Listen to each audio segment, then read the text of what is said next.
Hello, everybody. Hello, hello. Hi. And see Doina Doina Reita. Yes. Hi. Hi. And Hello. hello. Welcome. Where are you? Where are you? Hi. I'm Hi. from I'm from Romania. Romania. Welcome. Uh, Welcome. Thank you yeah, so much. it's 5 p.m. here also. Wow. Okay, okay. It's the same time like Kenya. It's the same time like Kenyan time. Okay. And who else is here? Let me check. As we wait for Alan. Mm, mm. Who is there? Who is there? You can see Anna. Anna. Hi, Anna. Hi, Hi. Anna from Calgary, Alberta, Canada here. Oh, It's Canada. about eight. So that we okay. So from now on, we are going. This is being recorded so that we can have a clear reference. Many people wanted to attend this meeting, but they're engaged in one way, and I gave them an impromptu messages, and it was not very much organized. But I think the content in this meeting and the interest that we have, all of us, makes it very important. Makes it very important for all of us. So we are going to start straight away, and Alan will start with you before we go to these other points that we are going to discuss as a group together.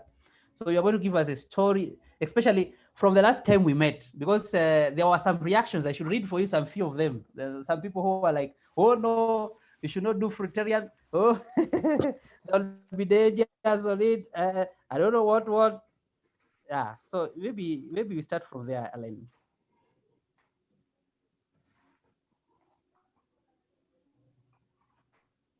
Alan, the floor is now open for you to little talk with us. Okay. Well, I was kind of interested to hear what others had to say, but yeah, I want to talk about um, what you mentioned in the invitation about my recent 20-day liquid fast. Yeah. So March 19th, I started a water fast and I did it for 7 days. This was the longest water fast I ever done. But yeah, I was able to easily go through 7 days. Yeah, I think I was just I guess from experience and having the clean diet, just the raw fruitarian diet, it was fairly easy. The first the first 30 to 50 hours was probably the most difficult, where I'm getting hit with lots of cravings, and whatnot. But after the 50th hour, it's just smooth. No more cravings. Yeah, and then no no thoughts of food.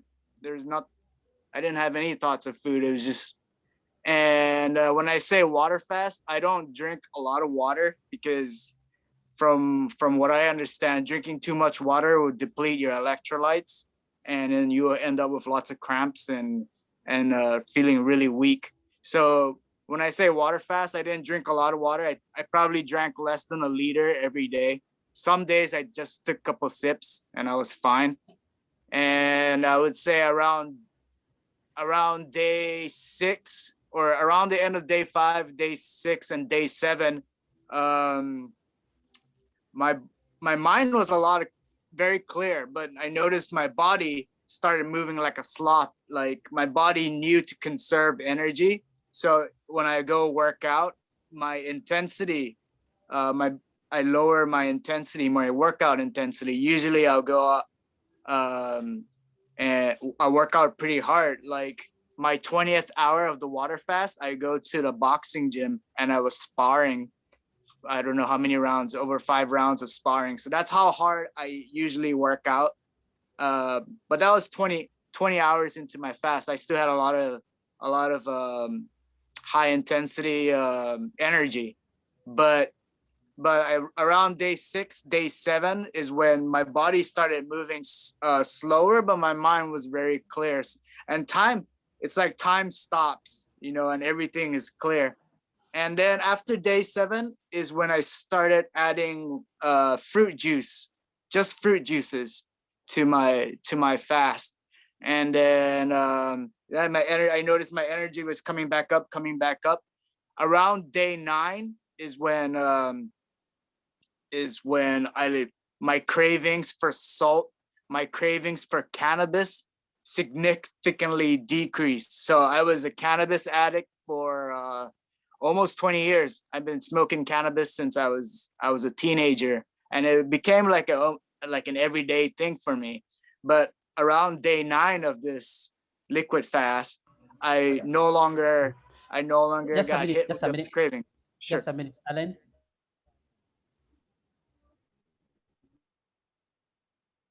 You said you are cannabis addict or something, eh? It was hanging. I didn't get the other part of what you were saying. I think my network, or maybe your network, I'm not sure. I apologize. Okay, so I was talking about day 9 of this liquid fast, which 2 days into the juice fast. So the first 7 days was a water fast, and then after 7 days, I started adding fruit juice, fresh fruit juices to my to the fast. So I don't think it's really called a fast, so I just go liquid fast. It's actually, some folks call it a solid food vacation, but no solid foods, just liquids. And I was drinking pure, freshly squeezed fruit juices. So around day 9 is when a lot of my cravings, not just for food, but my cravings for salt, which is food, but for salt and cannabis, it significantly decreased. And I used to be such a big cannabis addict where it got me to a point where I was smoking pretty much every day, and it became like an everyday thing. But around day 9 is when the I want to say the addiction or the cravings for cannabis pretty much disappeared. So I was like, oh, cool. This is probably part of the detox. And I also really pay attention to my urine. I pee in a glass jar, and I usually give that to my plants. But I think around day 7 or day 9 or day 8, I looked at my pee, and there were sediments. There were sediments in my pee. So I'm thinking that's part of the detox as well. Whatever that fruit diet I was on whatever it didn't detox came out from my pee, or that's what I think.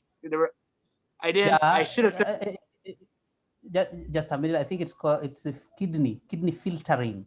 That means that kidney is filtering perfectly, 100%. Yeah, exactly.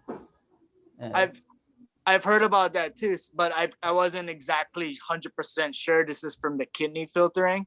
But yeah, I did notice the sediments, and I was like, okay, cool. My body is still detoxing, even though I was on this fruit diet for over a year. And from then on, it was just really smooth. I was really happy. It really helped with mood. It really helped with mood. And I lasted for 20 days. And then finally I got too cocky. I'll follow my my mother shopping for food, and I'll look at all these good looking food and whatnot. And then the temptation it finally came back, and I'm looking through like my social media, looking at all these good foods and whatever. Finally, I ate a kiwi, so I broke my solid food, or I ended my solid food vacation. I ended my liquid fast with some kiwis.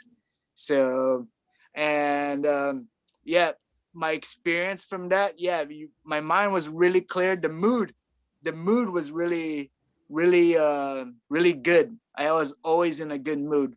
No hunger, but since I started fasting since 2018, I don't really remember the last time I got truly hungry. So yeah, no hunger, no cravings for salt, no cravings for cannabis. That was like my highlight of this 20-day liquid fast. And yeah, if anybody have any questions, please feel free to ask. Yeah, we have so many things. I actually will start with cannabis. How long have you been addicted to this? Because few people will talk about this. Very few people will open up and talk about this directly the way you are doing it here. So maybe we can start with that point, and then we come to the salt addiction. Yeah. I believe first time I smoked cannabis, I think I was like 11 years old. but I didn't really get addicted to cannabis until I was maybe like 15 or 16. And it became like an everyday thing since I was a teenager. And then I'll be on and off, but during this past couple of years, it was like an everyday thing. It became an everyday thing again. And cannabis really, I want to say it's like a performance enhancer. It could be just in my mind, because I would smoke cannabis and I'll go running, and I'll run for longer distance than when I'm not on cannabis. So I was like, maybe this is like a performance enhancer for myself. But it became like an everyday thing. And now, during the solid food vacation, which is the liquid fast, my cravings pretty much disappeared. So I think from the detox, I was able to beat cannabis addiction. So I thought that was great. Now that's another level of freedom when you're able to detox away your like certain addictions, right? I was a slave to cannabis, looking for cannabis almost every day, right? So that's another level of freedom that I'm thankful for from this experience. And I plan on I just been eating solid fruits lately since last Thursday. Last Thursday is when I ended the solid food vacation, and then I plan on going on it. It's actually a Wednesday right now here in Japan, or it's probably Wednesday too over there as well. But I plan starting another one tomorrow. So I'm gonna try to go as long as I can with just fruit juices or water or dry fasting. So I'm gonna see how long I could go. See what else I'll detox, and I'll keep you guys updated on that.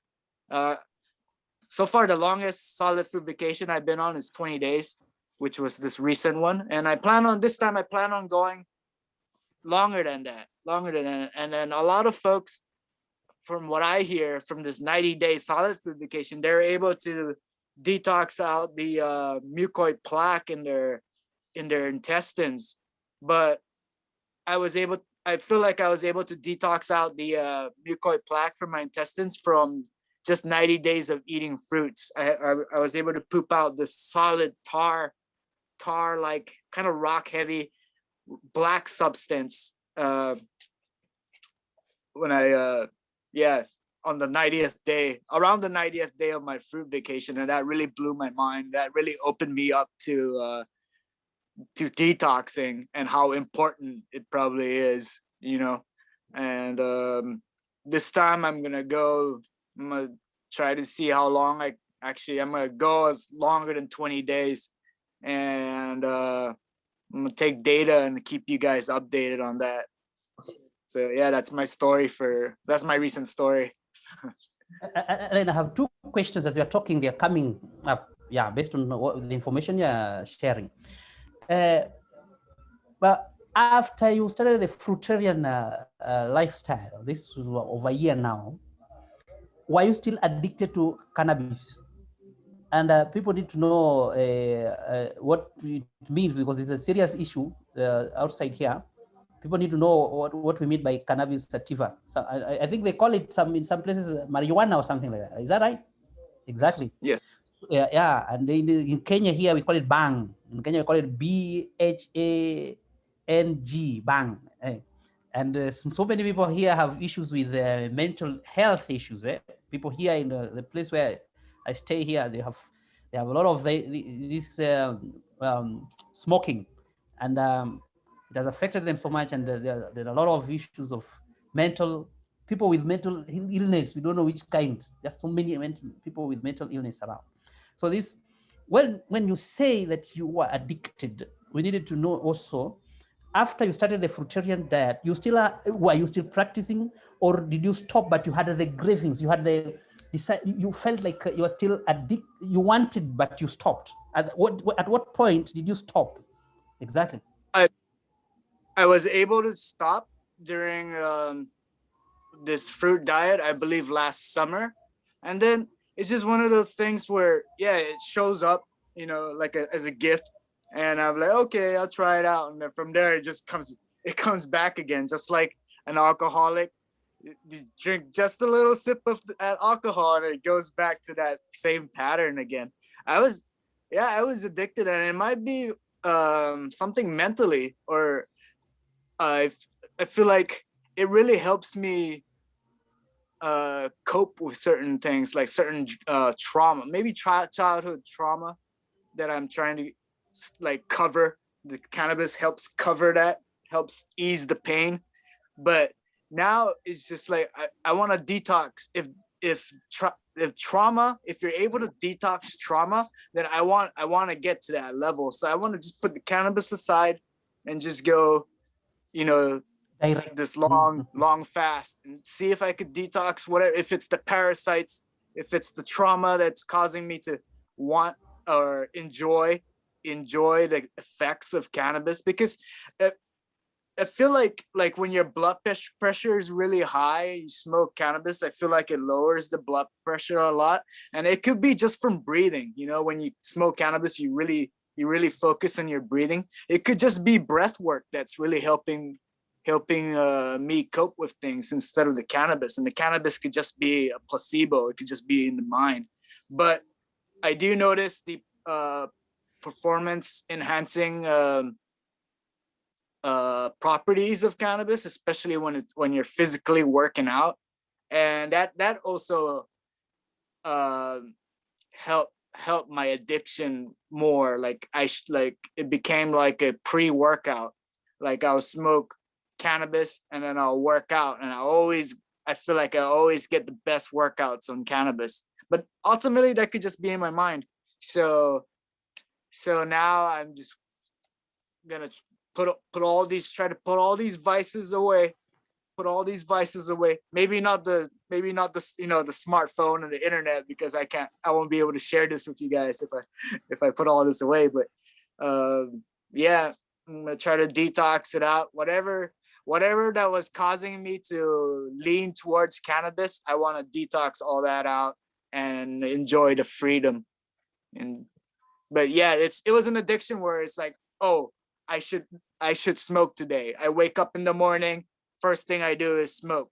I take a shower, I eat breakfast, I smoke. You know, I go number 2 in the restroom, I smoke. It just became like how cigarette smokers smoke after everything they do. It just became something like that. And I guess it became a habit.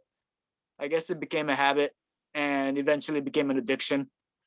And so, yeah, after the 9-day solid food vacation, all that kind of just disappeared. And then it put my mind frame to the point where it's like, why did I even need that? I have the energy now. I could still work out without it. And it just brought me to like a realization that, hey, maybe this is just all in the mind. You don't really need it.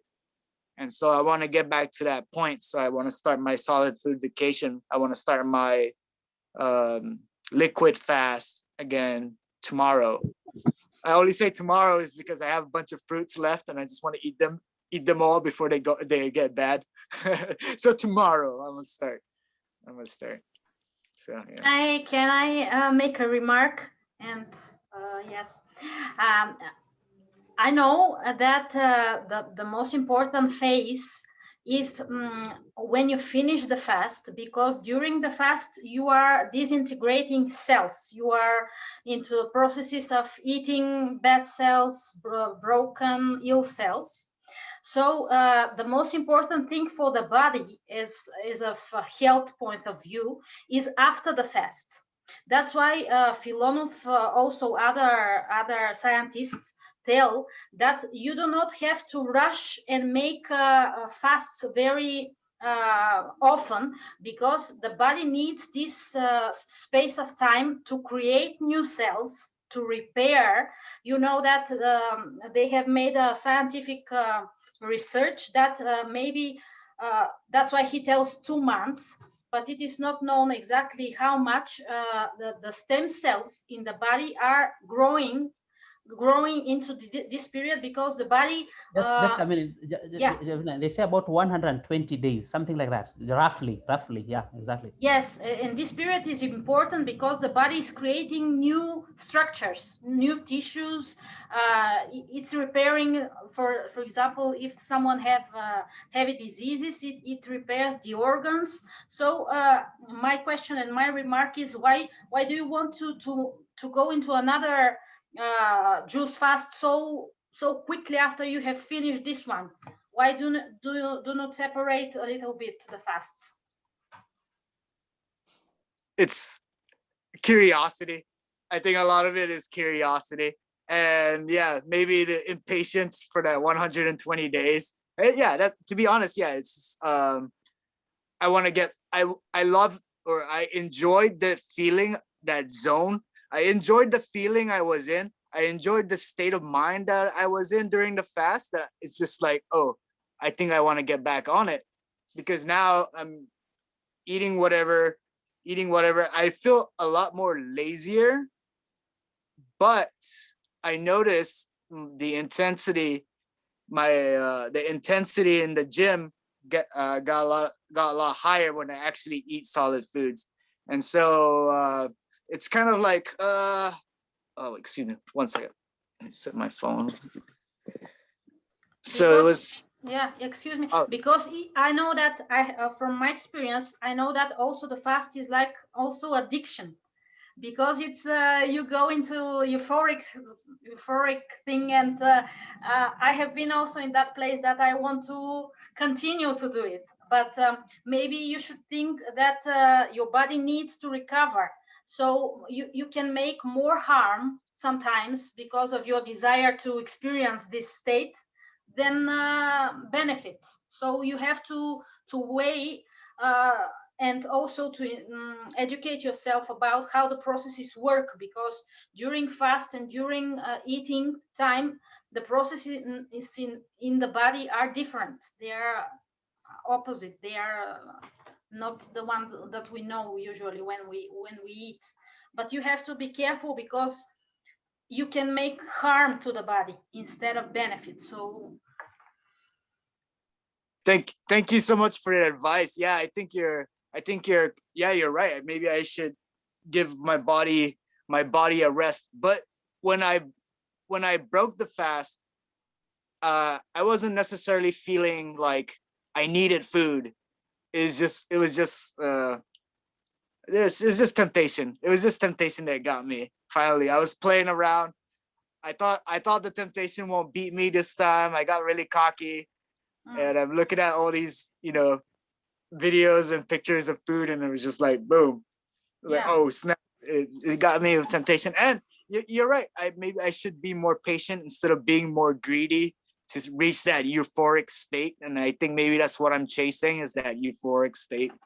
And you're right. Maybe I should take a break. But I also, like, I want to say I know my body best, and I didn't feel like my body was, calling out for help, like, hey, you should stop. It's just me giving into temptation, and then it just snowballed from there, where I eat one kiwi, and then the next day I'm eating, avocados and more kiwis, yeah, my body becoming more lazy could just be from it still trying to recover. But it went from high to back down to low. So I'm gonna go on this fast, and if I do feel really bad, then I would know when to stop, and I'll keep you guys updated on how I feel, or how I felt. And this time I'll try to take more data. Also, a funny story, during day I believe day 10 or day 9. It's the first Friday. It was the second Friday, so day 14 maybe. I can't remember. Anybody went through sleep paralysis? Anybody experienced sleep paralysis or night terror? I was sleeping in bed on my back, and my body couldn't move. I couldn't speak. I felt like something was on top of me, holding me down. So this could just be like me hallucinating, but yeah, it felt like something demonic was on top of me, holding me down, and it happened during my fast, and I thought that was interesting. And Can I explain that a little? We have the spiritual aspect, and there's also this part that Trevor was also experienced the same thing sometime. I also think Hitel also had some experiences of the same thing sometime. So it's like it's a stage in fasting, somewhere where somebody feels as if it's like electrocuted, or you reach a point where you feel as if there's an out of body experience, something like that. But from my point of view, it could also be the demonic entity that has been controlling your life, puppeting you. So it's time for this thing to leave. You see, fasting also makes these things to leave people's body. I think so. If you know about demonic entities, but we don't want to go to that direction now. Though it is part of it, is spiritual. So fasting because changes people, and you realize so many spiritual things that you didn't know before. You have not even known them. Yeah.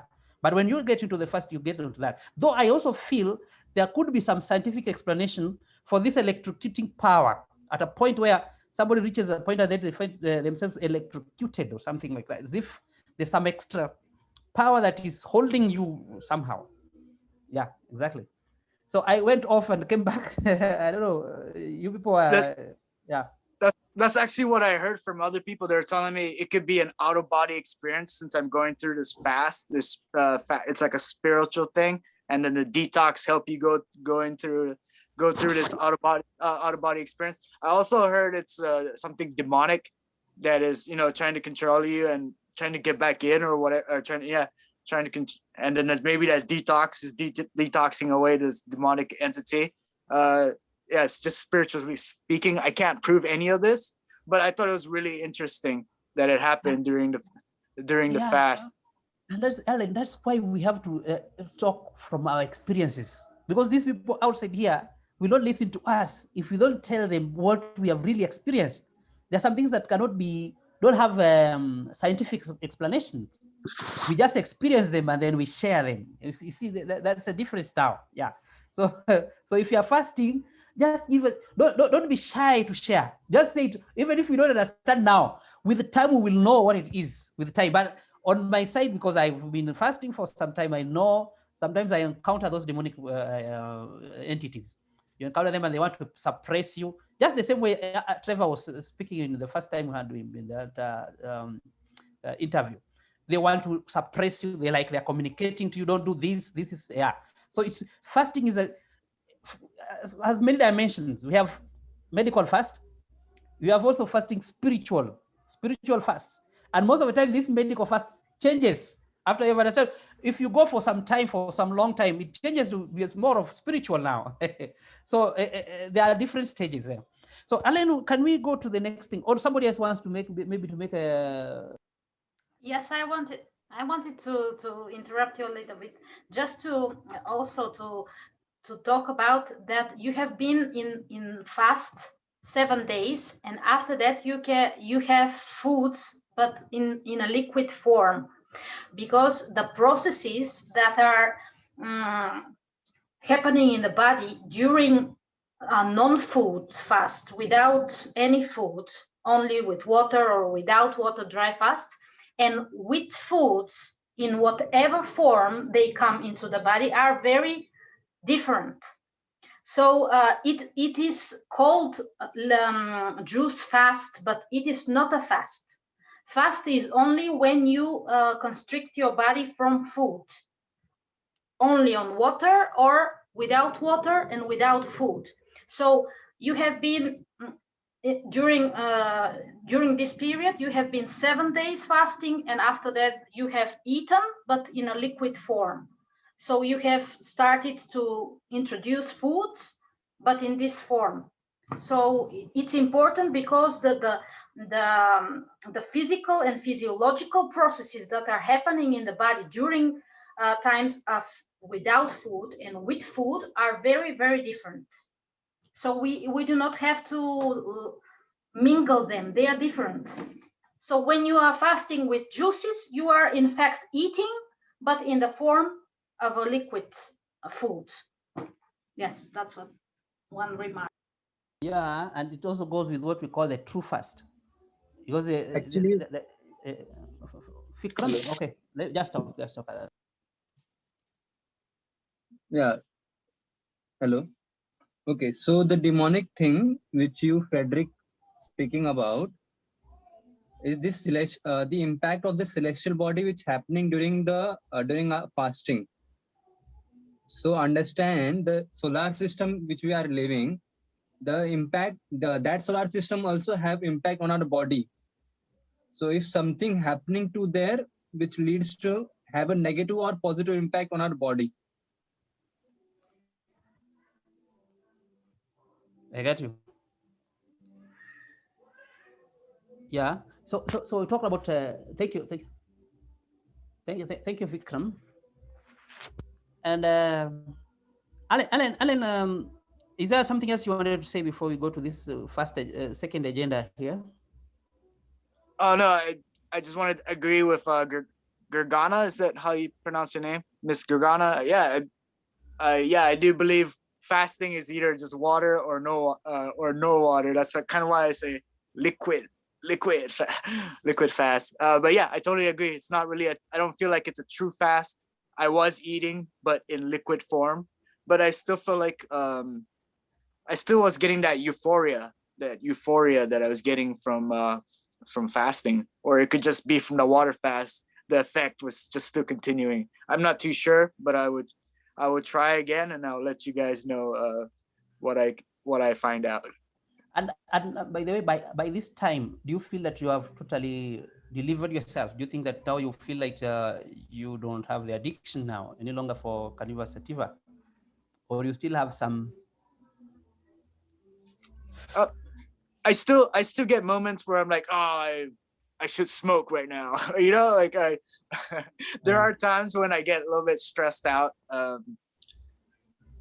over dumb things. I think about it now. I was like, oh, I'm getting stressed out over dumb things. But at that moment, I would be like, oh, if I smoke right now, I feel a lot better. But yeah, it could just be. It's just in the mind. I think I think I beat the addiction. Yeah, you're going to beat it with this, Jenny. And how many days you have been on a water fast, or the how many days you have been on your longest water fast or your longest dry fast? My longest dry fast was 142 hours, which is 2 hours shy from 6 days.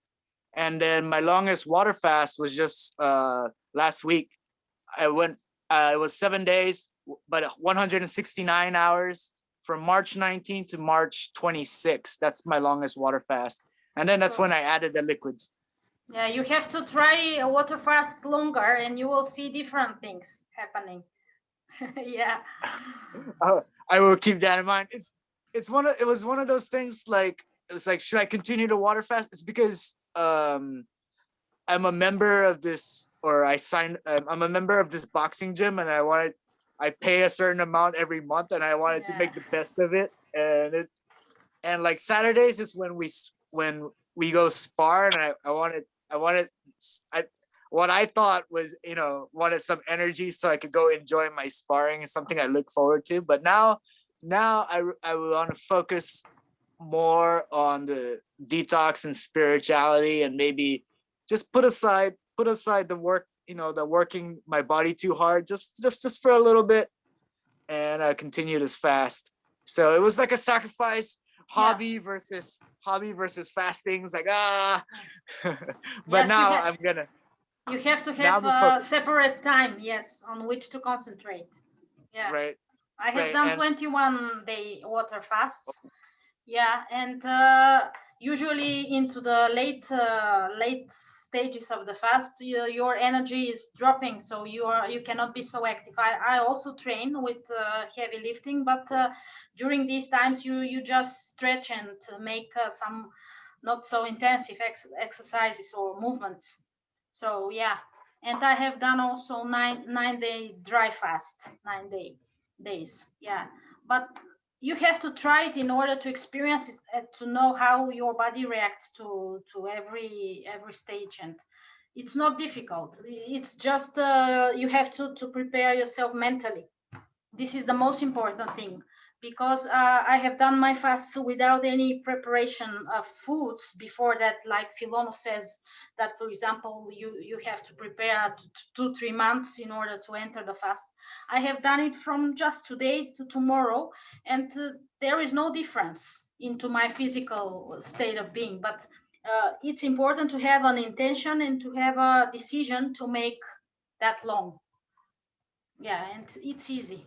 It's not difficult. I totally agree. Yeah, the intention and then the determination really factors in. And yeah, the mind frame is very important when starting to fast. So yeah, I totally agree. Thank you for that advice. I will focus a lot more on fasting now. But thank you for the advice. Alan, Alan. I had a Sorry? question. Just ask.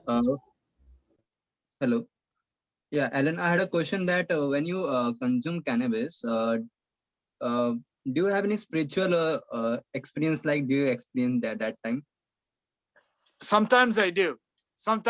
Like, it blows my mind. I get epiphanies sometimes. Like, it's the cannabis that I was an atheist for a long time, but I feel like the cannabis is open a lot of windows for me. And then the fasting definitely opened a lot of windows for me to work on spirituality.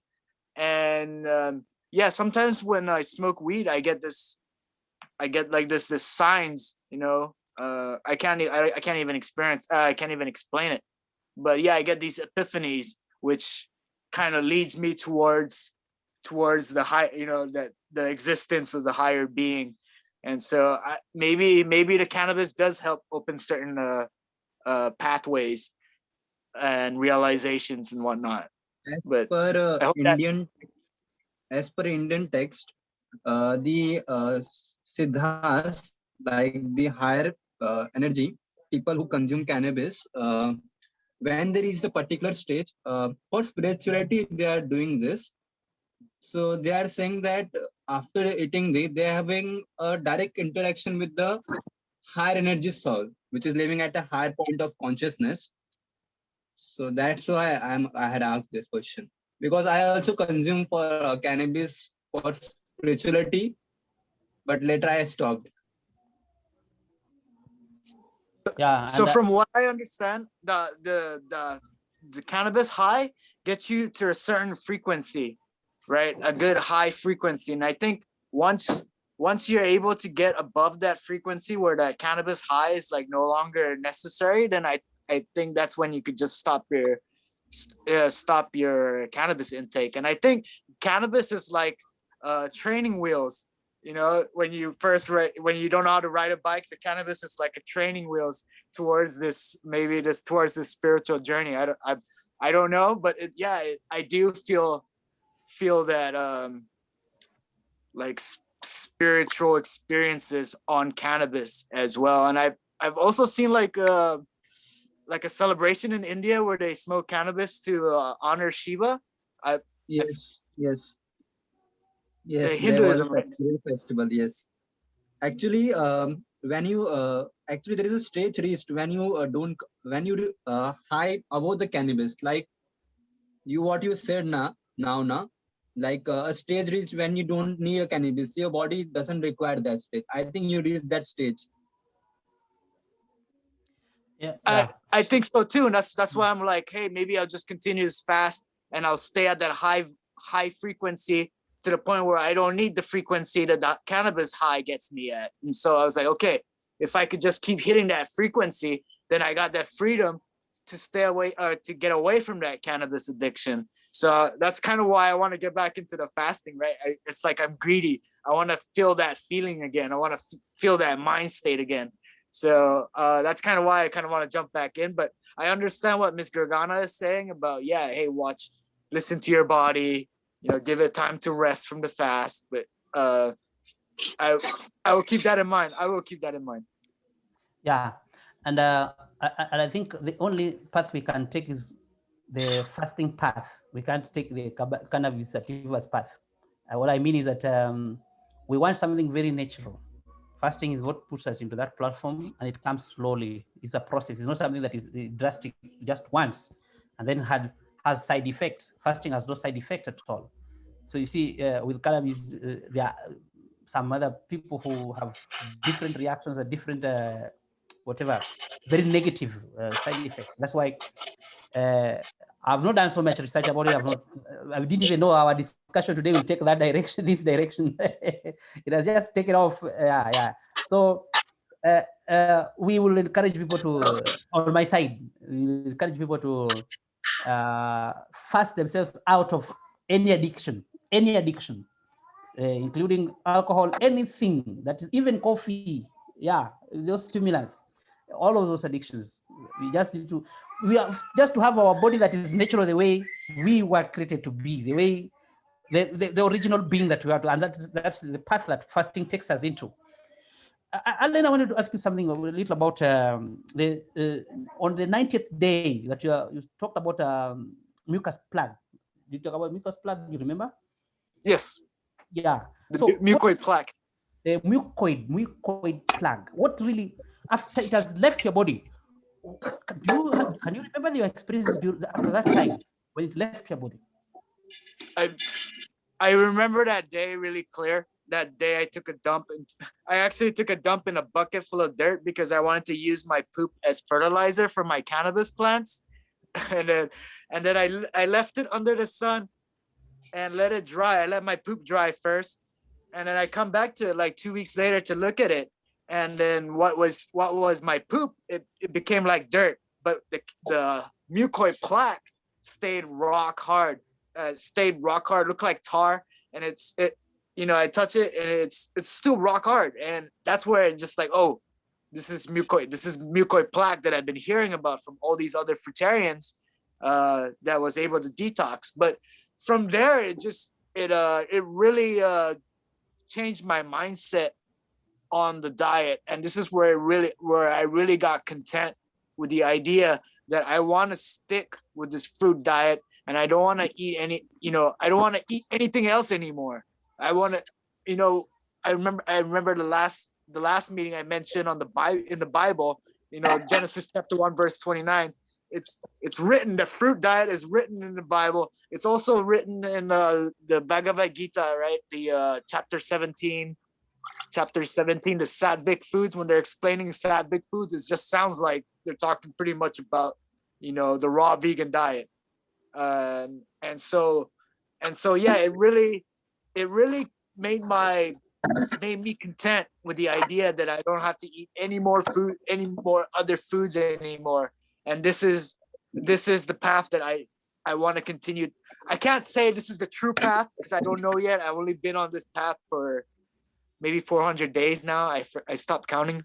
I had to recount. I've been on this path since March 9th, 2020. So I think I've already passed 400 days, I'm still learning. I'm still trying to learn. But yeah, when the mucoid plaque came out, my mind was a lot more clear. I felt a lot better. I felt a lot more lighter. I started seeing 6-pack abs on my body for the first time in my life. And it was just like, it just blew my mind. Because mainstream science, right? Science is not perfect. Like you said, they can't even explain the sleep paralysis and the demonic entities that visit you, right? So now, because of that, mainstream science is talking about fruitarian diet and, saying, hey, it's not recommended. Even Dr. Filonov wasn't really recommending the fruitarian diet, right? Because science, mainstream science this is what they're saying. But now it's like I put the mainstream science aside and go towards these spiritual texts, these ancient texts, and then that really opened up more roads towards upping my spirituality level. So So yeah, the mucoid plaque came out. I feel a lot better. I feel a lot. My mood definitely went up. My mood was a lot better. Yeah, everything, body, mind, spirit. I felt like it just became a lot better. And I think the mucoid plaque being in there was just like limiting you from taking all these nutrients, if that even exists, from foods that you eat. Now you have to eat more food because your intestines is like covered in mucoid plaque, and it's not properly taking whatever energy or nutrients it's trying to take from the food. And it was just giving you all these diseases and just limiting you. So you feel a lot more freedom. You feel a lot more stronger. You feel a lot open now. You feel a lot more free. And yeah, I think overall it just felt great. That mucoid plaque coming out really changed my life. And now I can't even imagine eating meats. I can't even imagine eating bread. All these things. I can't even imagine eating my mom's home cooking. That's how much it changed my life. So yeah, it's I don't know how. It's very hard to explain, but yeah, Okay. if in a positive way, it's really affected me. I got you. And I needed also just a Can- few. Okay, so just. Can I say something? Yeah.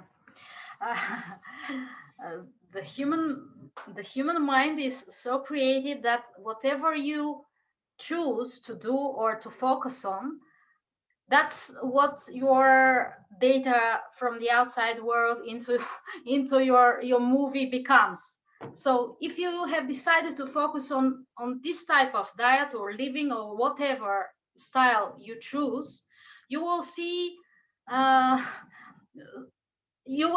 everywhere things that are confirming your bias. So because I'm meat eater and I have passed through your path, I have been vegetarian, vegan, and explore different paths.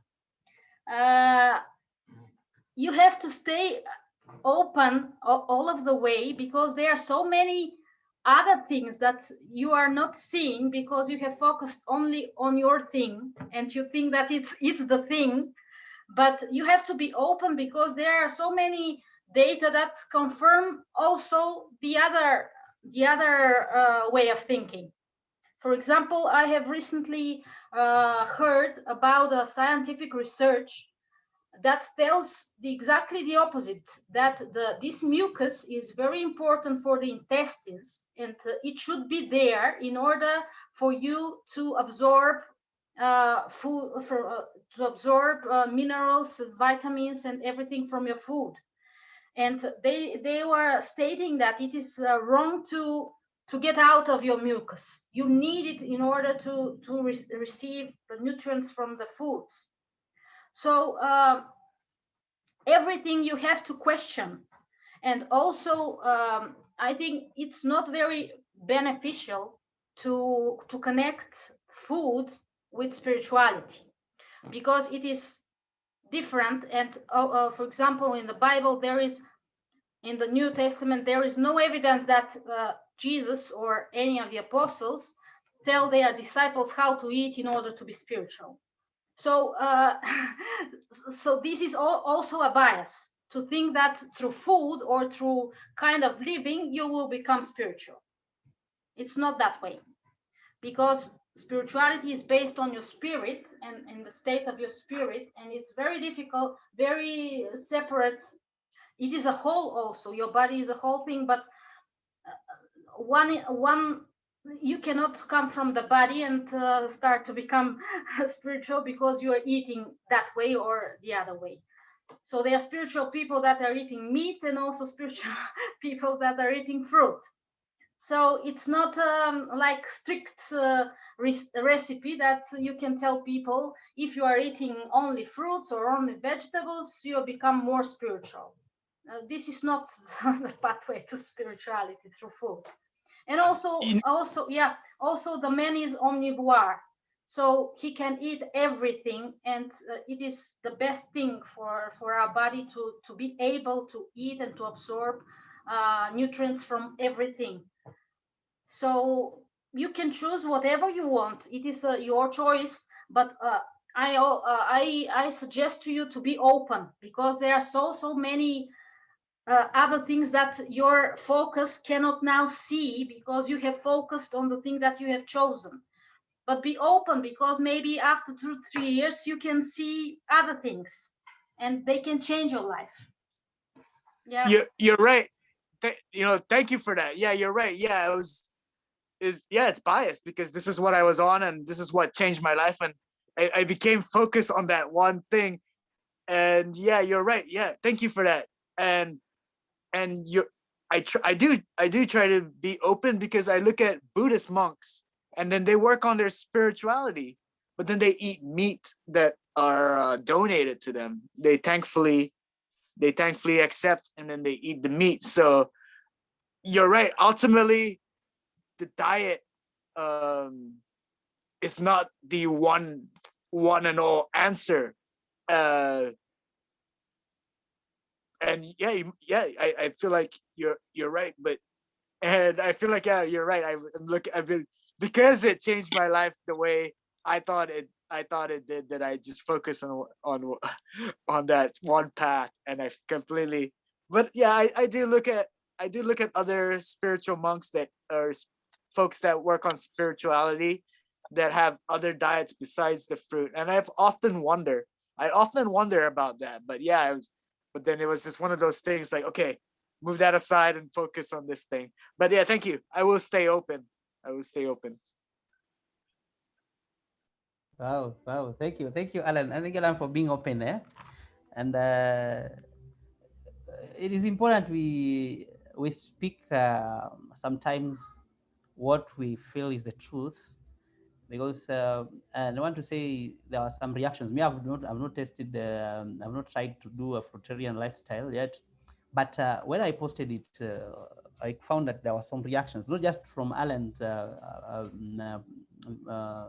interview, even for Anne Osborne. There's a person down there who, in her video, down in the video, somebody said that I tried this thing, it almost killed me. Another person also talked about, you will see I needed to read for you this one. Somebody was saying that you are going to see the results after a long time. Actually, it's not the results, the side effects. That's what they were saying. That's what this one person was saying. So everything is done with a balance, and we also make trials. We are not, actually, Dr. Filonov was very clear when he was talking about this. He said he didn't want to go on somebody's dietary lifestyle, but he recommended the universal way, what is really acceptable everywhere else, and that was eat what is available in your environment. That's what he was saying. That's exactly what he was saying. So we may not go so deeper on this one, but Alan is just sharing his story. But again, getting our reactions is very important. Jegana, you have done very well for opening up.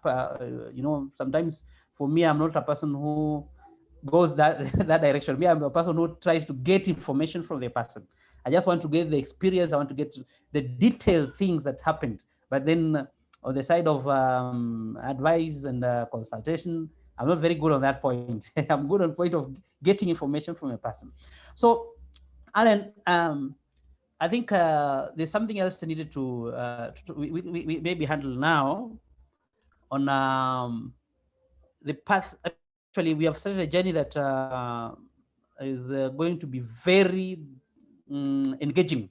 And one of the things that I've seen, when people need to know about healing themselves, allowing the body to heal itself, not depending on these pills. And this will take us time. It is going to take us time. And I've also felt that we need to leave records for the next generation. All these things we're doing now, Alan, in 10 years' time, we now understand it very differently. The way we understand it now, if we continue this path in maybe 5 years or 11 years to come or 20 years to come, it will be very different. So we'll even check on our records. Where did we come from and where are we going? What worked? What did not work? You see? And as we are going, there are some things that we're discovering that might even be very important, very, very important for the next generation that is coming before us. And even this generation, there are people we have not reached. There are people who don't know. This thing is totally a new thing to news. If you tell a person about staying without food and water 5 days, it's like, you're not, you are lying. They'll tell you that that's a lie. And you see, it has been taught into the system, something that has taken so many years and generations upon generations. So taking it away from their mind, the program thing, taking away from their mind, that program thing is going to take us time. And we are the agents, we are the ambassadors, we are the people who have the information now. And we don't force it, because with fasting, it's so forced. It's something that we take time to educate, time. And that's why we have these webinars. Even if we are going to have as many as we can, we are going to have as many as we can.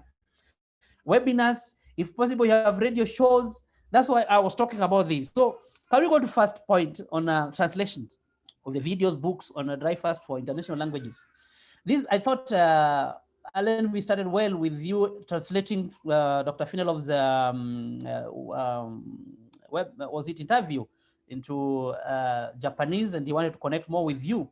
And I also think we need to get more volunteers. People are coming up with me. I can translate Spanish. I can translate Portuguese. We need those Mandarin. I want people from Japan, China, Korea, so that it can reach them the other side. Anybody who can be found, who is willing, who knows another language that is international, should open up now and talk about this, because it has been, if you check carefully, it has been closed in Russia.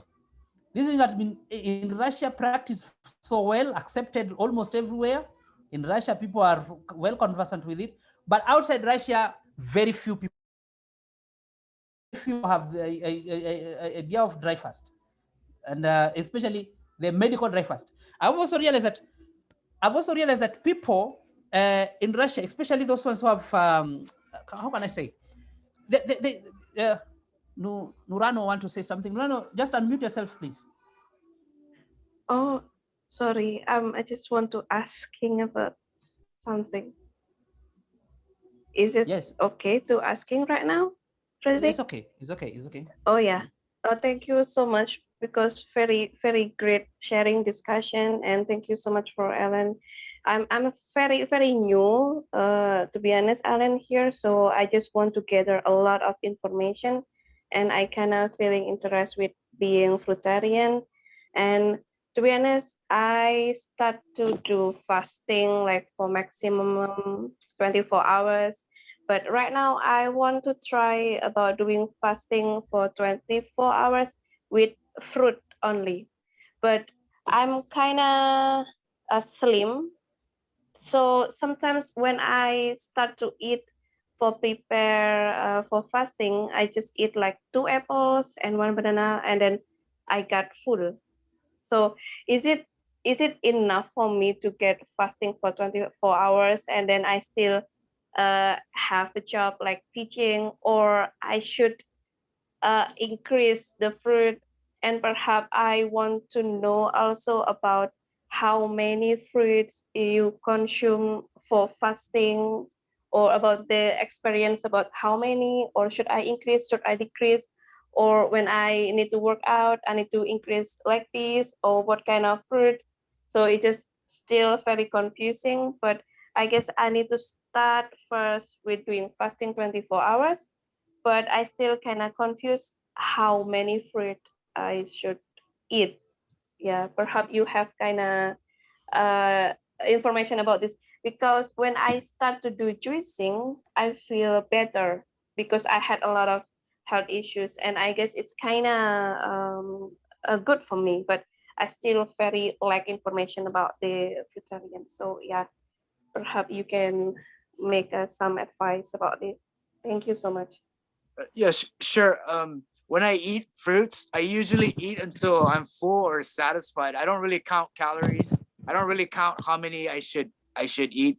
I usually just listen to your body and just eat as much as you feel like you're satisfied, and then try out the fast. You don't have to jump right into a 24.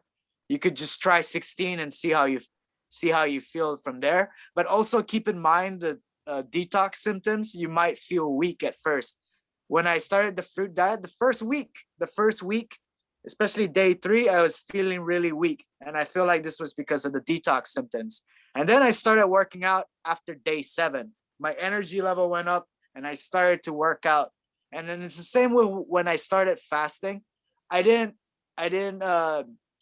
jump right into working out really hard because until you get more experience and until you get used to the fasting, once you get more experience fasting, then you start to know your limits, your limits when working out. So I would suggest in the beginning, start off slowly. If you are to work out, do low intensity workouts, like maybe walking, see how you feel. And then when your energy level starts going up, when your body starts getting used to the ketosis, when your body starts getting used to the fasting, and then that's when you could pick up your workout intensity. But yeah, as for how much fruits, it might all depend on the person. So eat until you feel satisfied. What I do is I eat within 8 hours until I'm satisfied. And then I usually fast for 16 hours. And then if I feel good, sometimes I fast for longer.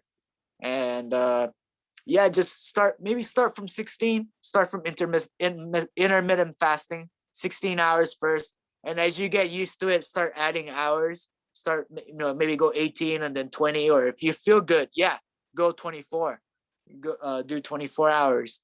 And when you break your fast, make sure you don't just eat crazy. Just, eat little by little. Maybe start off with some water, and yeah, see from there. Because when I first started fasting, yeah, I tried to do intense workouts, but I've been working out. I've been doing lots of workouts since I was a young teenager, so I kind of knew my energy level and what my limits were when it comes to working out. So yeah, experience the fast first, and then from there, start off maybe slowly with your low intensity workouts, and when you feel good, that's when you can pick up your intensity. I hope this helps, and I hope I answered the questions you had. So if there's anything else, please Thank feel you. free. Yeah, to be honest, I used to do fasting like for 24 hours, but I eat a lot of food, kind of varieties food, but I feel not that great for my body. But when I try to do juicing, I feel better. But yeah, that's my question, what kind of, how many, but I think you already answered it. So I need to, I need to try to adapt it. So yeah, thank you so much. You already answered my question. You're welcome. And I also wanted to mention that when I eat bananas or avocados, it doesn't really hydrate me as much as other fruits.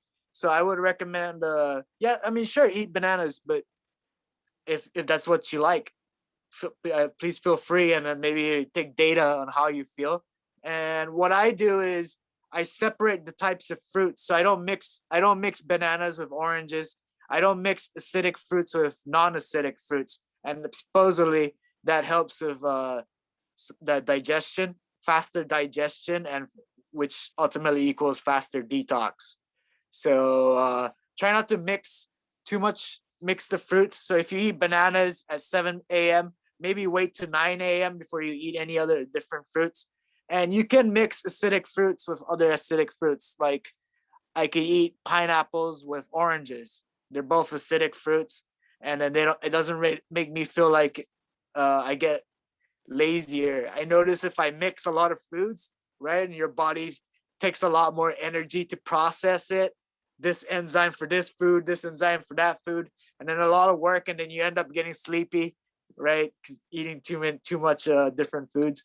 But yeah, I would recommend eating within a window. I do an 8-hour window, as much as you can, or until you feel satisfied.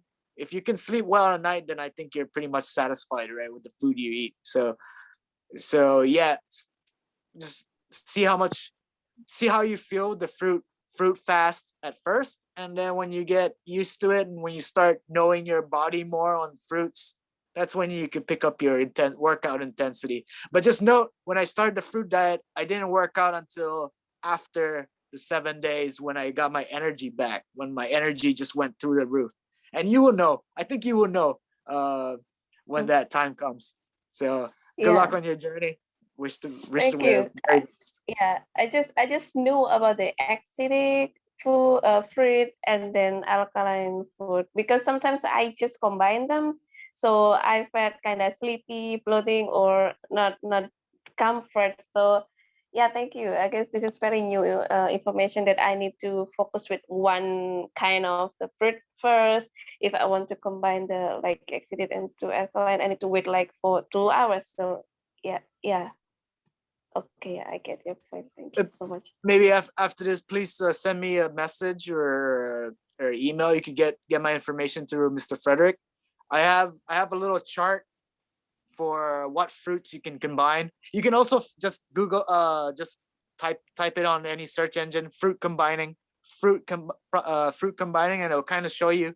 It'll give you like charts on what fruits you can combine with what fruits, and you could use that as a guideline. So okay, yeah, once again, thank you. good luck.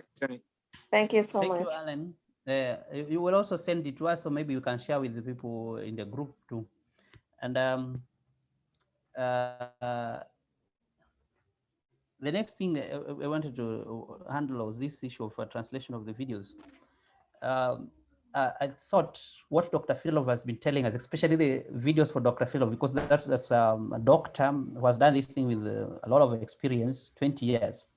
They need to be in other languages. And that's where I was we need to find out more people who can, who are speaking other languages.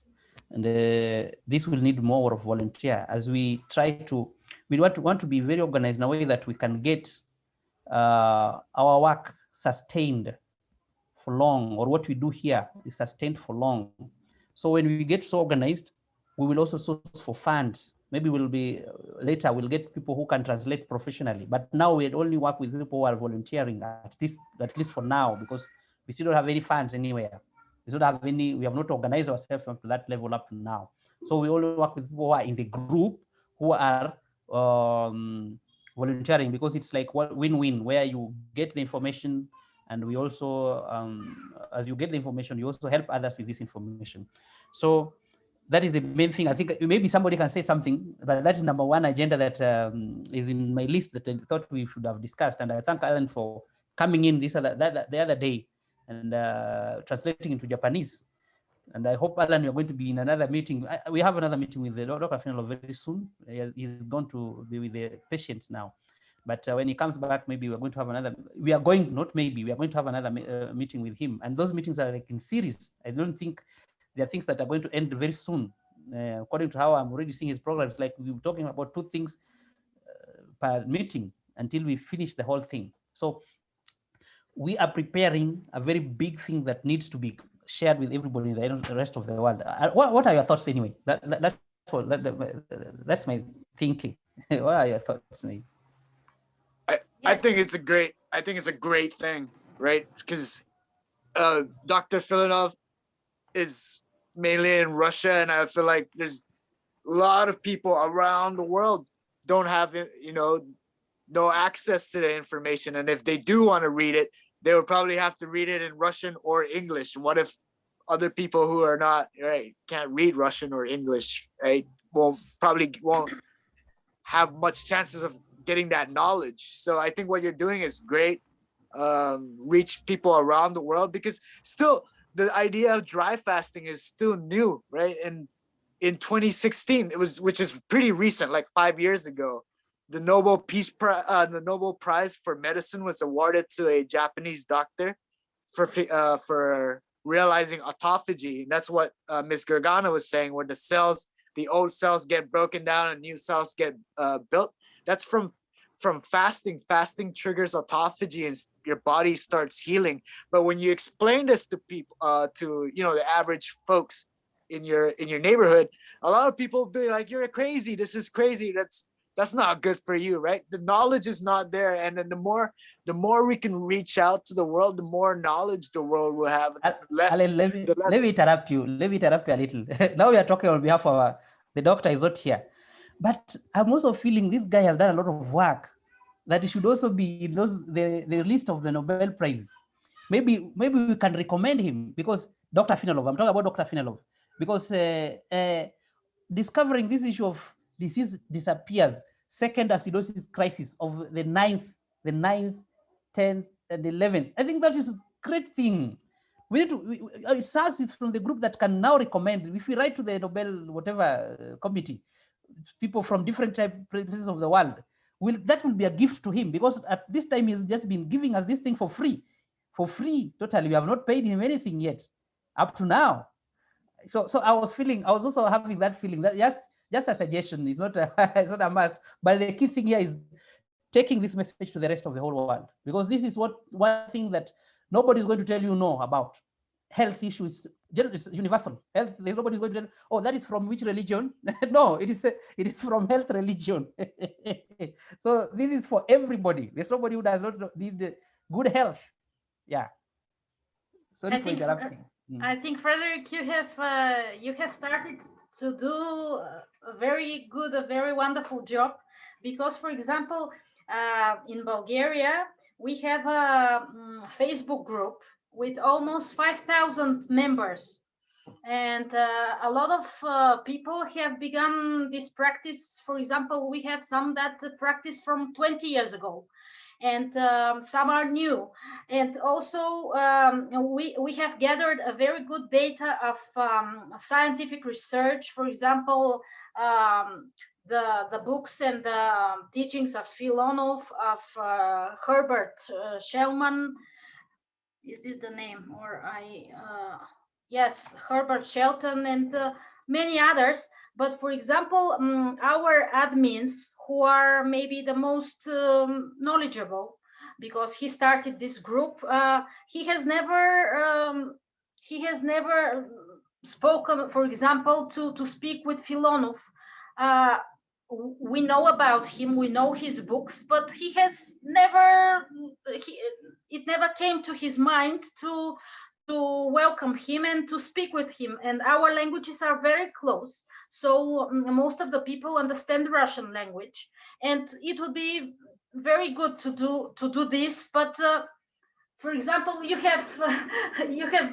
are doing it now, and it's so useful and beneficial for everyone. So I suggest maybe you make like some in Facebook or other social media, you make a group, and there will be a lot of people that come and share. And I think many people know about fasting, but it's not popular because everyone is practicing them for themselves, and maybe only in such a social media groups they speak. And they for example, our group is closed because there are a lot of haters that come and if the people are not sincere and not wanting to learn and to experience it, they only hate. So maybe in such close group there could be a very good forum for speaking, for sharing, and for growing into that knowledge, because I think it's not a new knowledge, it's a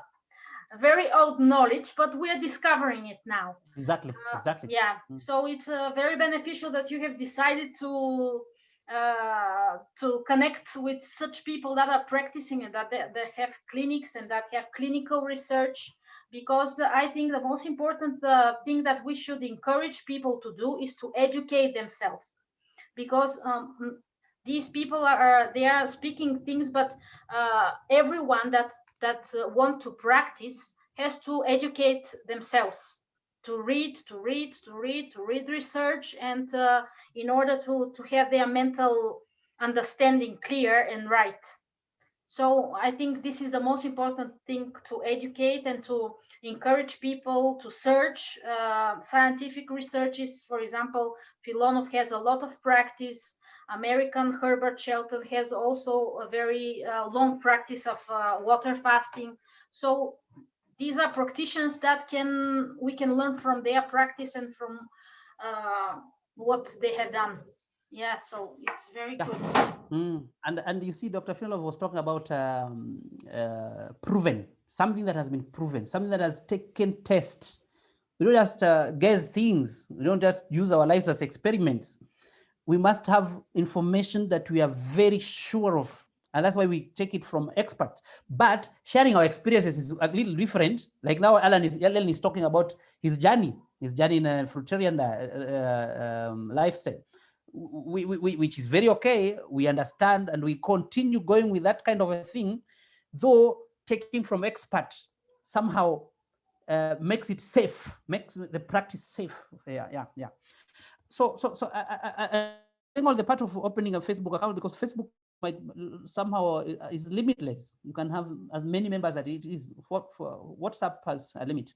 When we reach 250, when we reach that mark and people want to get in, I think we are now going to transfer ourselves to the Facebook group. From at this point, we are still at little 150. Because in WhatsApp, when someone new is coming, he cannot read the previous talk.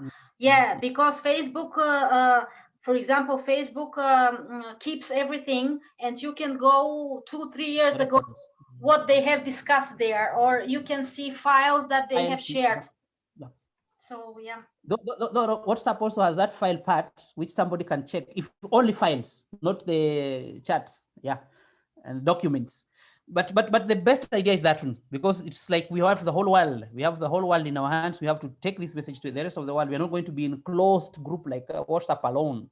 So we'll transfer ourselves to another to that Facebook, and maybe we'll give it a good name that everybody else can relate to.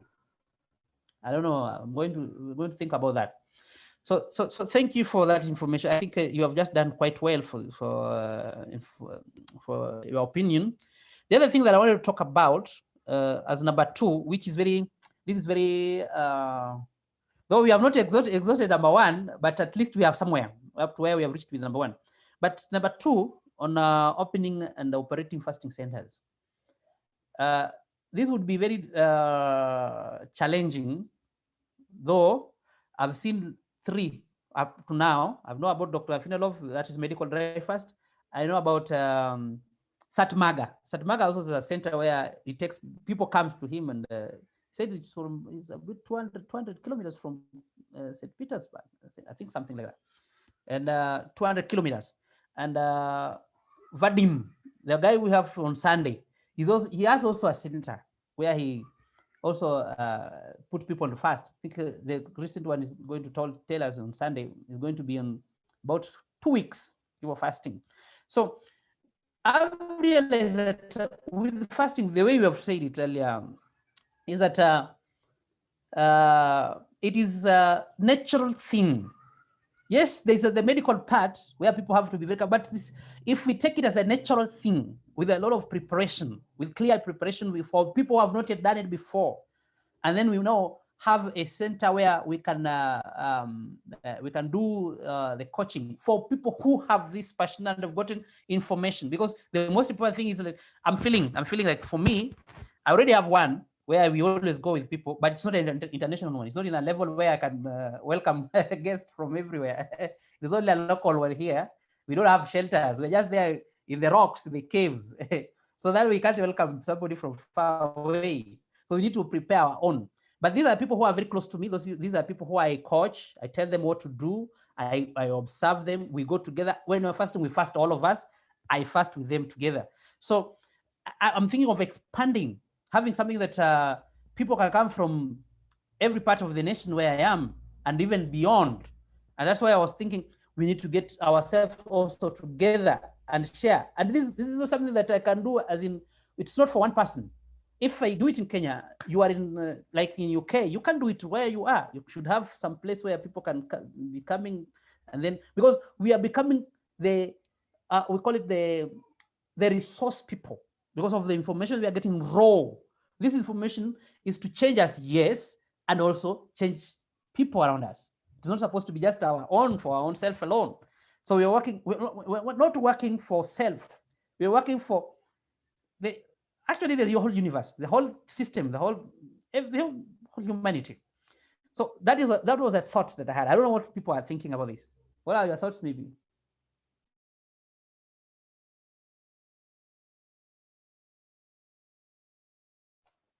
I don't know if Vikram is wanting to tell something because he has risen his hand. Yeah, actually, I want to add something about the food, like the veg or non-veg type of food. About the food basically have a positive impact in our body or negative impact depend upon the cultivation of the food. Like if we grow organically the vegetables, it has a positive impact. But if we add some toxic chemical while it grows, it does have a negative impact on our body. So as for the meat industry, how they grow, and that's the thing that Alan should consider also. Definitely I feel like the way the meat industry, the big meat industry, at least in America, I don't know about anywhere else, but the big meat industry, the way they treat the animals, and then the way that what they feed the animals, and all the hormones and chemicals that go into the animals, I think it will impact the people that eat it as well. And it's the same with conventionally grown fruits and vegetables. Yeah, you grow it with a bunch of synthetic fertilizers. You give it, all these pesticides, and I think it does pass on to us when we eat it. And so I usually recommend to people who wants to do the fruitarian diet. And I know earlier someone was asking about the fruitarian diet, which I forgot to mention this. Conventionally grown fruits is okay. I do eat conventionally grown fruits as well, but then organic fruits I feel like it's better. And then ultimately the fruits you grow yourself is probably the best. You have that connection with the plants. You give it your carbon dioxide, it gives you oxygen. You give it love. You have that connection with that nature, and I think that's really important. And then in exchange, it gives you the gift of fruits, right? Just like flowers give nectar to the bees. In exchange, the bees help pollinate the plants, and it's like an exchange. It's like an exchange we have, and this big ecosystem. And I feel like we're part of that exchange with the plants, and we separated ourselves from that because of the way society is designed now. So thank you, Vikram. That's very. I feel like that is very important. The food you. Sure. Meeting with Anne Osborne from Australia, she was talking about also sometimes changing because of, she talked about, was it micronutrients? Getting macro is easier, but getting the micro becomes a little challenge. So she was saying sometimes it's good to eat from different places, fruits from different places, because of the area where you are might be having a deficiency of something, in the elements or something like that. So she was saying sometimes you need to change where you're coming from, but you are eating from what you have grown. That is the first well, but then after some time you should also do some little of changing here, their own locality, location of where the fruits are coming from. I think I don't know if it's important for this, but I think I think it does have some kind of factor, because I'm thinking our ancestors didn't just stay in one place, kind of like moved around, find, like they go out and gather fruits from other areas as well. They didn't, I'm sure maybe they did stay in one place for maybe a couple of years, and then there's like this, and then they move. I'm thinking, it does come from, they get these nutrients from other areas, because this one area is just like over farmed and the soil is depleted. It could be so many reasons as to why. And I also forgot to mention seasonal fruits is also important, because I feel like ultimately nature knows what you need at that time of the season. So put a lot of seasonal fruits into the diet. For those folks who wants to get into the fruitarian diet, I would recommend lots of seasonal fruits. So. Yeah, thank you.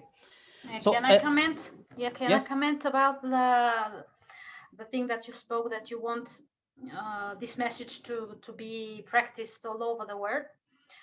For example, I think in the different countries there are different regulation about doing fasting in some medical institutions, not hospitals, but centers.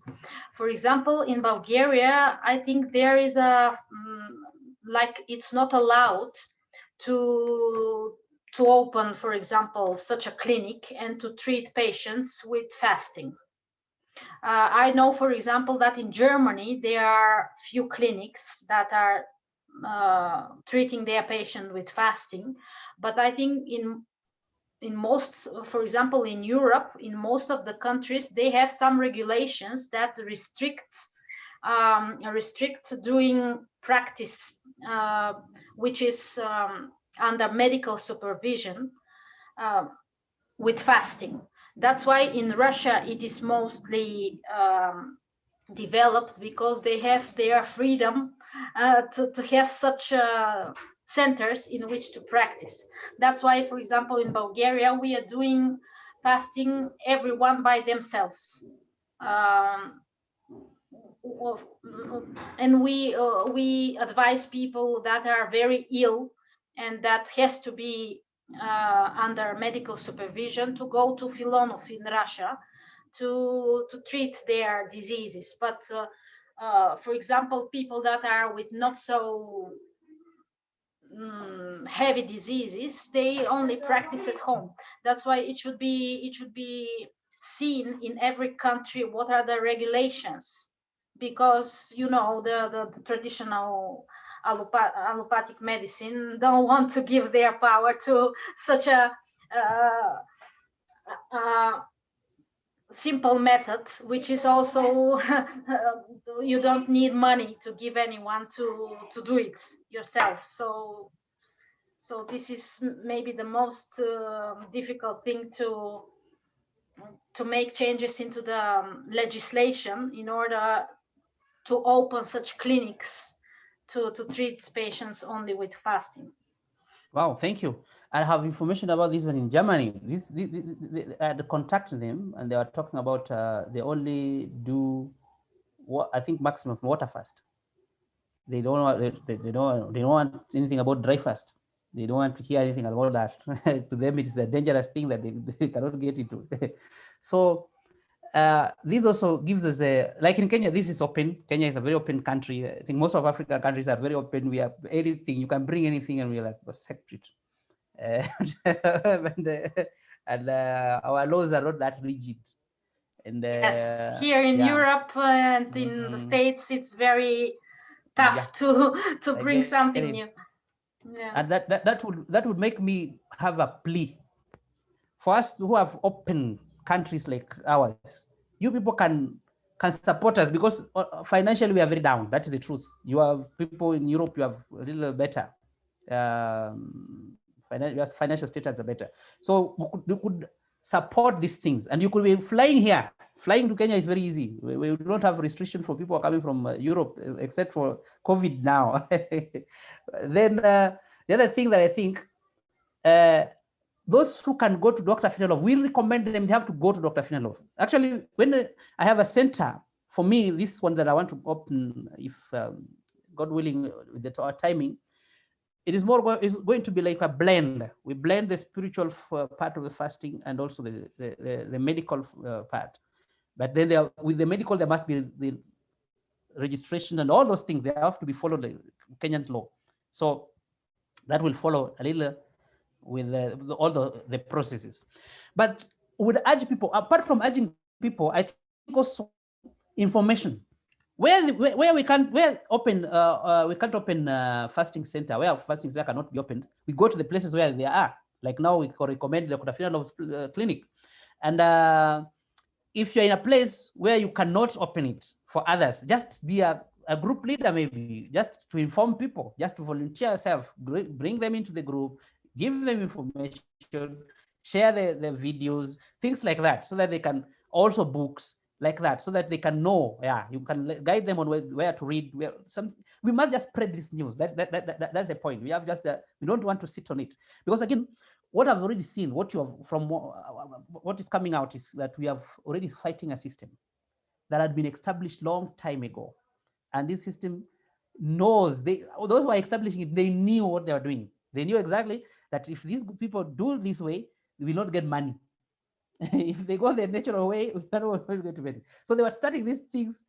I had some clips some time back. I was sharing in the group about the way all these things started, about the medications and fighting about the natural cures and all this. So we know exactly who we are fighting. And there are multi-billion organizations. They have a lot of billions of money. They can take. We don't have no power. We have no power over them. So we can only tell people who are willing. We can only give these people the option, those who are willing, and that's all we can do for now. So I think point 2 is clearly done. Then maybe point 3, organizing workshops, and this is now very interesting. I think this is allowed. This can be allowed from all the points. Let's just gathering people. People talk to them, or people are resourceful people, so that where you are, at this point we can gather people in the those are our social networks. But later we can, when the world opens up after the issues of COVID are gone, we can organize seminars. That's okay. I think that's okay.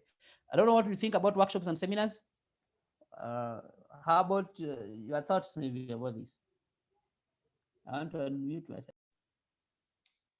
I think it's a good idea. The workshops and seminars is another way to help spread knowledge, and then we can be that it starts with us. It starts with us, people who are willing, right? And then we could be that lighthouse, and then show other people. Other people will see that we're healing. Other people will see that we're bringing the light, and then eventually more people who practice fasting will increase, and hopefully we'll beat that big industry, big pharmaceutical industry that's saying no to natural healing. And then I could totally see them. They're making so much money. Why would they talk about fasting, right? It's such a big discovery that you would think it'll be all over TV, but no, they talk about today coronavirus has killed 4 people. They never talk about today the heart disease and diabetes killed 400 people. They never talk about that, right? They talk about stuff that'll make them money. I ultimately don't know, but I feel like that's what's happening, and I feel like it starts with us, right? The seminars, the meetings, these webinars, all these gathering of people help spread knowledge, increase the collective knowledge around the world, and then let's beat this. Let's beat this big industry, big corporation, the big power that's controlling all this. Oh, wow, I agree. That is the truth. It is the truth. We have a challenge. It's like in the biblical Goliath and David. So the side of the David, and the Goliath is now the big farmer. But with God's help, with our will and well wishes and whatever from our hearts, when we are doing it from our hearts, not having any other intentions attached, it's going to succeed. It's going to succeed. And sometimes I do wonder, look at Dr. Filonov. He is a medical doctor trained. And he said he came from a family of doctors. His families of doctors. And he just stopped to say, I don't want to give people pills. I think there could be a better way. Yeah, there could be a natural and a better way. I started to see, looked at his dog, took 8 days after getting some injury, and then went and sat on a shade, taking no water, taking nothing for 8 days, and then just woke up. After the 8th day, it's just okay. It was healed. It was okay. Also, and started to learn, okay, there could be something that this thing can also help human beings. And then he got information from other people who had already started to practice. And here he is. He left everything about. He stopped giving people pills. He's just using the dry fast, which can happen to anyone else in the whole world. Anyone else. We always look at the wild animals. They don't have ambulances. They don't have clinics. They don't have they don't have doctors, specialists, and they get sick and they get well. How? Somebody else can give their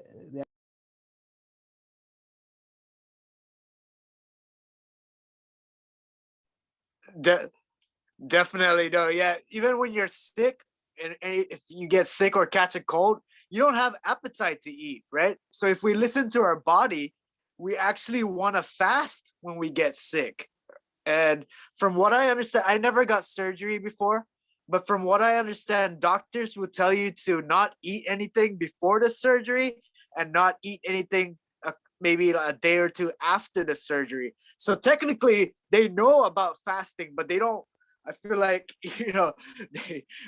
hospitals are ultimately a business, and that's connected with pharmaceuticals, and then they want to give pills. They want the customers to come back. Customers saying patients, meaning patients, right? So, but yeah, Very definitely, true. we're like David, but it's not impossible if we have good intentions and keep doing the good work, or at least I think this is the good work. Keep having a good heart and continue spreading the knowledge. What you're doing is great, and hopefully eventually our future for our children, our grandchildren, will be a better place without all this synthetic pill popping. Wow. Thank you very much, Alan. Yeah, I don't know if there's something else somebody wants to add on that one. I wanted to go to another point, which I think should be our last point. I want to skip one. Though. Let me just read it. This is the one I wanted to skip. Giving back to those who have changed our lives by volunteering information to us. This I mean, like people like Dr. Filonov. Sometimes we owe him something. Just thank you. Just tell him thank you. And sometimes in our way, African way of saying thank you, don't say thank you with bare hands like this. You put something. You should have something in your hands. Maybe like this. You must have something like this in your hands. Yeah? So saying thank you could mean giving something, just sending him some little thing just to say thank you. We're not, yeah, but we're also not going to make it as if it's a must. No. Just like from people who are willing, people who have something to say, to tell him thank you. Plus, I when I was thinking about this point, the person who was really in my mind, not really Dr. Filonov, because Dr. Filonov had talked about consultation fee of 5,000. Was it $50 in Kenya shillings? It's 5,000. Yeah, 50 US dollars. Yeah, in Kenya shillings is about 5,000 and some hundreds. So for him, he was talking about that consultation fee. But the person I was really thinking about at this time was Sat Marga. Sat Marga changed our life with the interview. He talked to us some things that nobody else had talked to us before. Because for Sat Marga, the way of fasting is not really the spiritual one. He's just like trying to do some things, and he's practicing and testing with himself and going. Started with 12, went to 13, 14, 15, 21, 27, 20, dry fasts, 40, up to 50. So when he was giving us that information, like giving you a leakage, giving you a secret, I felt like, wow, we just owe this guy a thank you. So I'm thinking to sustain these kind of interviews in the future, to be having people who are going to be giving, to sustain them, so that when next time they want them, they come very easily. We have to create a way of telling them thank you. That's what I'm there. That's my take. I don't know what you think, because if it's not a good idea, we don't borrow it. You don't use it. What are your thoughts anyway? What are your thoughts? I think this is a wonderful idea, because yes, usually their time is very precious, because they have a lot of things to do personally with their patients, and they give you, for example, 2-3 hours to interview. So I think it's a very good idea to share from our abundance and from our blessings to them. Yeah. Thank you so much. So it means we'll only have to create a channel of doing it in an orderly way and with transparency. That's the point. Yeah. And the other thing about what else is here? 6, which is the last one. This is the one we have already handled. Number 5, how medical fast has brought everyone together. I think we have talked about that. Regardless of religion, regardless of our race, regardless of fasting, especially the dry fast for health, has brought us all together. So we have to remain together. We don't want to part ways, and that's why we are going to bring our. Those are the ideas that are going to be bringing the differences. No, we just want to accommodate ourselves with the fasting lifestyle. If you're fasting for other reasons, let me say, for example, a person fasting for spiritual reasons, the pattern remains the same. The same way somebody wants to health fast is the same way, the same things you need, the same preparation you need, the same way to break. All these things are the same. So we just need to learn from each other. We don't need to impose our ideas of religion, impose our ideas of other things in society. We know we have people of faith. We know we have people of different religions, but we keep it just a family of fasting. So it just remains a family of fasting and respect each other's faith and religion. And I think that will make us live for long in this path and share the truth. Yeah. So the last point, which is to do with the sharing in print media, radio, those things like TV, those the traditional way of sharing information. Sometimes you can get a newspaper article, you write. If you have that opportunity, you can write. As for me, I've already written some books, by the way. I have books in Amazon, and up to now, where I've reached with the information, I think I'm going to update them, because I'm feeling like the information there, it's like 70, almost less than 70%. It's like 60% of what people need to know. So I need to make it, upgrade it to 100% of what people need to know. There's some few information still missing. I don't know what people think about that. Maybe your ideas on this one. Yeah, I think the internet has given us a very many opportunities to share. And so if you also think about forming a social media group or something, you can reach a lot of more people. For example, I saw your interview with Filonov because someone from our social media group, fasting group, linked your video into our group, so I could join and see what you're doing. So I think through social media you can reach a lot of people, and you can have a lot of impact. Also in some local places, for example in Bulgaria, members of our group go regularly to television, to radio, and speak about this topic, so everyone can do something locally. It's possible. Sometimes at no cost at all. Sometimes at no cost at all. Just like for social media, if you just buy your bundles and your time, that is it. That is it. So we use what is available to communicate, to tell the people wherever they are, as we try to organize ourselves. Because the truth is, to sustain something like this, it needs to be institutionalized. As in, I mean, we must have some pattern, something that somebody, even after 40 years to come, can find these things, even in our records. That's why I was talking about even having a website, having anything that can keep this storage of information and also spreading it. We store and we spread. Yeah. So I think, thank you so much, Giovanna, for coming. Giovanna, I don't know if I you have really done so well. Alan has been here. Alan was giving us his experiences, but you have really done a lot of contribution. So I think we have, on my side, I've exhausted the points we needed to do. And again, I'm really apologizing because we had to do it only 1 hour. We have gone 1 hour, 46 minutes. If somebody has something else, maybe we can finish with that, then we conclude our meeting today. And it's been wonderful for me. This has been one of the best meetings. Thank you. Thank you very much. Thank you very much, everyone. Thank you, Alan, for answering our call. Alan, do you have any concluding remarks? You're welcome, and thank you, everybody. Yeah, this has been a good experience too. I learned a lot. Yeah, thank you, Gargana, for all this information, all this advice. And yes, what you're doing is great.